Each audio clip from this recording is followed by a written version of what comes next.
It is the year Russia invaded Ukraine and shook the world. The year markets saw a tumultuous spell, and also the year India saw the great electric vehicle boom. As 2022 winds down, let's bring you the most seminal moments that shaped the year gone by, starting with Indian equities.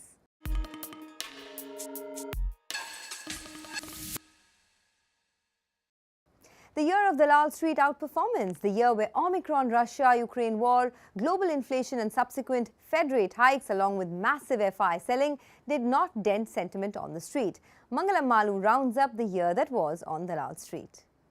Let's rewind 2022 as we look forward to 2023 and look at what an eventful year it was for the markets. It's easy for us to forget the amount of events that we actually had to overcome during the last year. They say bull markets actually climbed walls of worry. For us, it was fortresses of worry in this year itself. Remember, at the start of this year itself, there was this big Omicron wave of COVID that plagued the nation. And just as we were recovering from that, the Russia-Ukraine war dawned upon the world, as a result of which there was a lot of uncertainty and massive global inflation. Guess what the global inflation and the COVID-led printing money led to the central bankers in the world do? They printed a lot of money, so they had to unwind all of that, and that led to a lot of rate hikes by the Fed, the highest in the history in 1 year. And then we had the European energy crisis plague somewhere around the onset of the winter, and all of this was plagued by massive FII selling, the highest that we've seen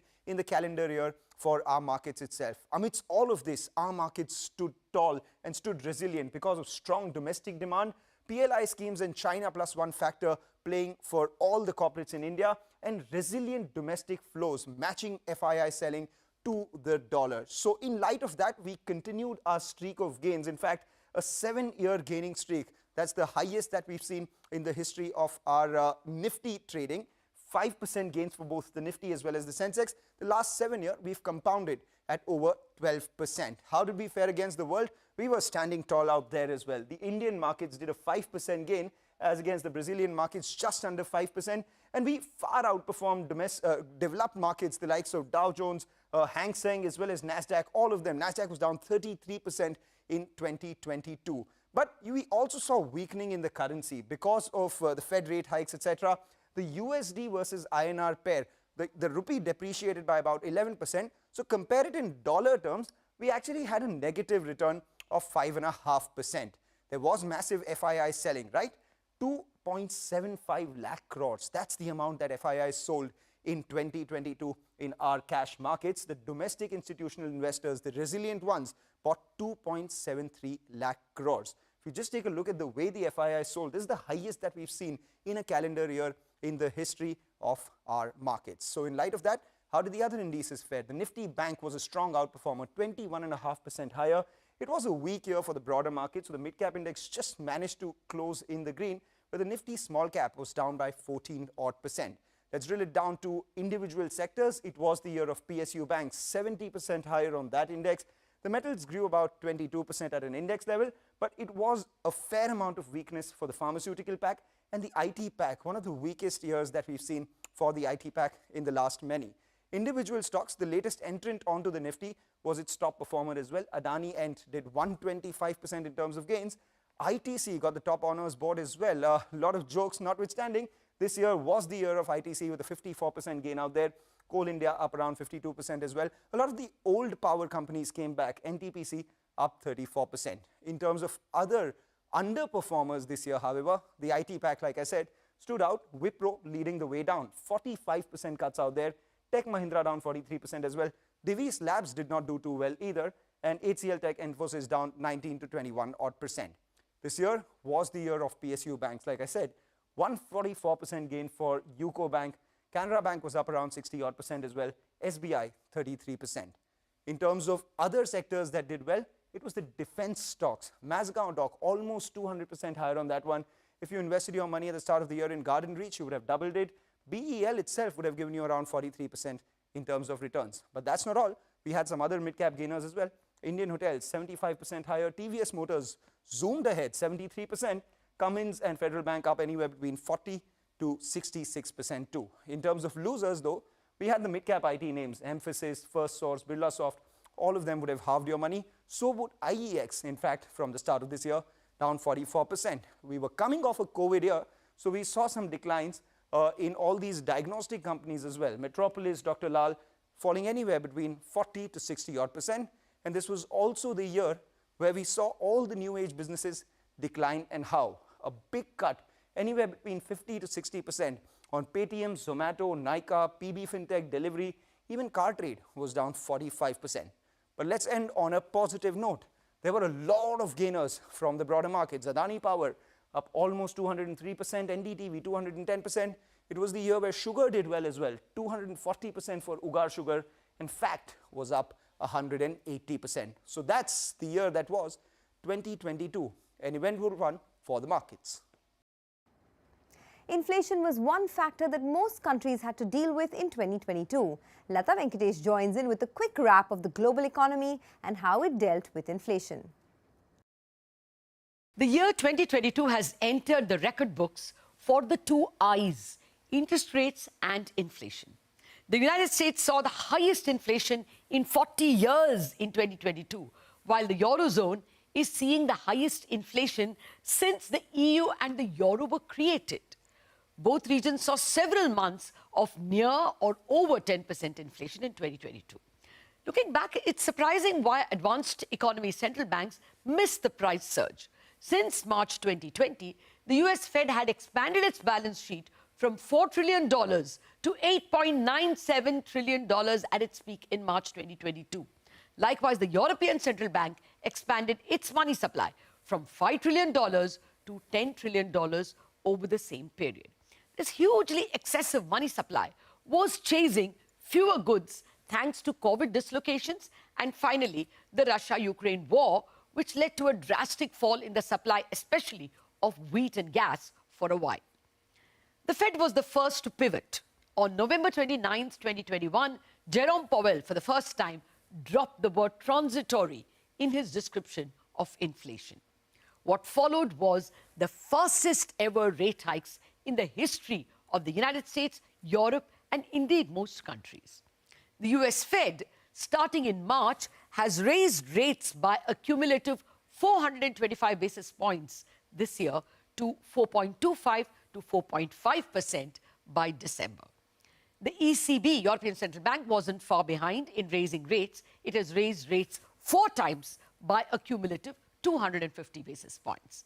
The Bank of England raised rates by 325 basis points, divided over 8 hikes, although it began hiking in 2021 itself. 2022's legacy to economic literature was the word pivot. Almost every central bank was caught napping on inflation and had to take a 180-degree change or a pivot from their dovish stance. The US Fed pivoted in November 2021, like I told you. The latest to pivot is probably the Bank of Japan, which raised its cap on the 10-year yields from 0.25% to 0.5%. Back home too, inflation was a headache, but not quite as ugly as it was in the developed Western economies. It stayed outside or above the mandated 2 to 6% zone in which CPI has to stay. So this forced the RBI to write to the government explaining why the mandate wasn't met.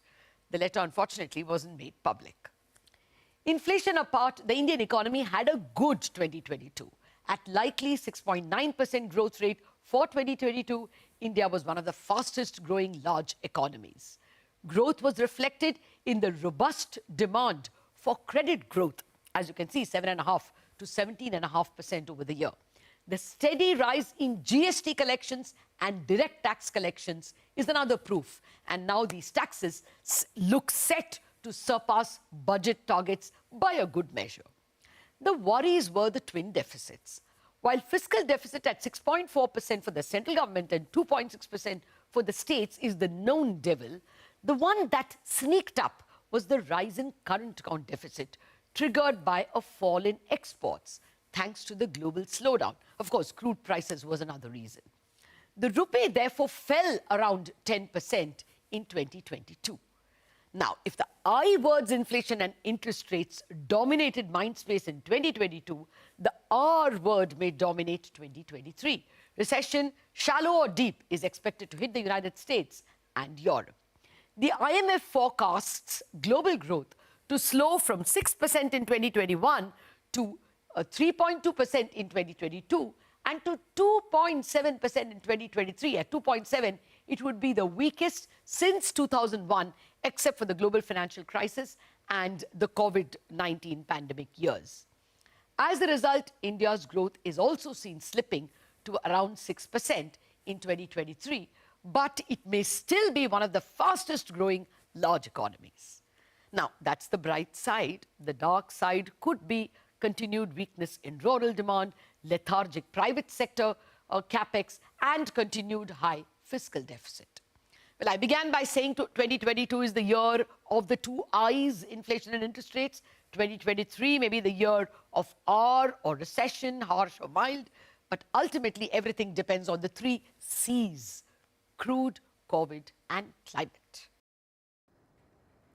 The Indian economy saw multiple challenges in 2022, ranging from a spike in energy prices from the Russia-Ukraine war to dealing with the fallout of the Fed's rate hike trajectory. Sapna Das is here to take us through the decisions taken by the governments to deal with these challenges and also tells us what lies ahead in 2023.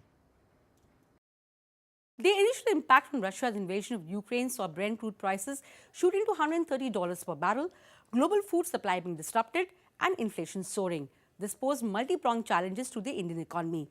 With April inflation shocking at 7.79%, the government swung into action. Adding to the freeze on pass-through of crude oil prices to petrol diesel, it restricted wheat exports in May and followed it up with a slew of other measures, including slashing excise on petrol and diesel and doubling the fertilizer subsidy. But as crude prices continued to rise, more was needed. India shrugged off intense global pressure and leaned heavily towards Russia for cheaper crude. So much so that Russia is now the top supplier of crude oil to India, upstaging traditional suppliers like Iraq and Saudi. But the government also cashed in on an opportunity these surging prices threw up. It introduced a windfall tax on oil cores and mandated them to ensure that domestic sales of petrol, diesel and ATF were at least 50% of their exports. Multiple reviews later, the tax remains, even though Indian basket of crude oil has slipped to below $78 per barrel. This is very close to the two-week average of $75 per barrel, below which threshold the windfall tax should become nil. Indications are the government hopes to garner close to 40,000 crores from this windfall tax by March end. But if the drop in crude oil prices sustain, that number may not hold. In the meanwhile, spike in global inflation prompted the American Central Bank to hike rates aggressively. And this pushed the rupee to record weak levels, from breaching 79 to a dollar on the 5th of July to 83.20 to a dollar on 20th October. RBI's measures to shore up the currency, which included more diversified sources of forex funding and internationalization of the rupee, have had a limited impact so far. The trade deficit continues to widen, crossing $198 billion in the April to November period. Meanwhile, between April and September, India's forex reserves dropped by $75 billion to $432 billion. Since then, RBI has managed to claw back reserves to around $564 billion, providing 9 months of import cover. It was also managed to make some headway on inflation. November CPI has fallen to 5.8%, which is within RBI's tolerance band. However, the rate hikes are taking a toll on the GDP. RBI has now revised the FY23 GDP forecast down from the 8 to 8.5% in the economic survey to 6.8% currently. That notwithstanding, India's economy expanded by 9.7% in the first half, thus continuing to be among the fastest growing in the world. The government has also stuck to fiscal consolidation and not resorted to additional market borrowings, which is a big plus. So, as we move into 2023, the challenges are plain. There's uncertainty over COVID infections, given what's happening in China and elsewhere. There's pressure to maintain growth with fiscal consolidation, even as large parts of the world stare at an impending recession, and of course, keeping inflation within comfort levels while revisiting fuel prices and maintaining a stable currency. And as we draw to a close in 2022, Pavitra looks at the 3 categories of funds that manage the most money. How have actively managed funds fared this year? How does the performance look if we expand the time frame? Pavitra is standing by with the data. As we wind down in this year, we thought it would be really interesting to look at how mutual funds have performed versus the benchmark. So let's now talk about the performance of large, mid and flexi cap funds today. This is all data from Morningstar, and I'm going to start with the large cap category. On your screen now is the one-year performance of the top 10 largest large cap funds. The benchmark return for this period is around 11%. And now let's compare how all of these funds have fared versus the benchmark. The best, like you can see on your screen, is the Nippon fund. It has a return of nearly 17%. HDFC is a close second. And then you have the ICICI Pru fund, which has clocked in a return of around 12.5%. Apart from these, none of them have managed to beat the index. So let's not stop at just a one-year return. Let's actually zoom out and take a look at 3-year and 5-year returns as well. And unfortunately, things don't look much better when you do that.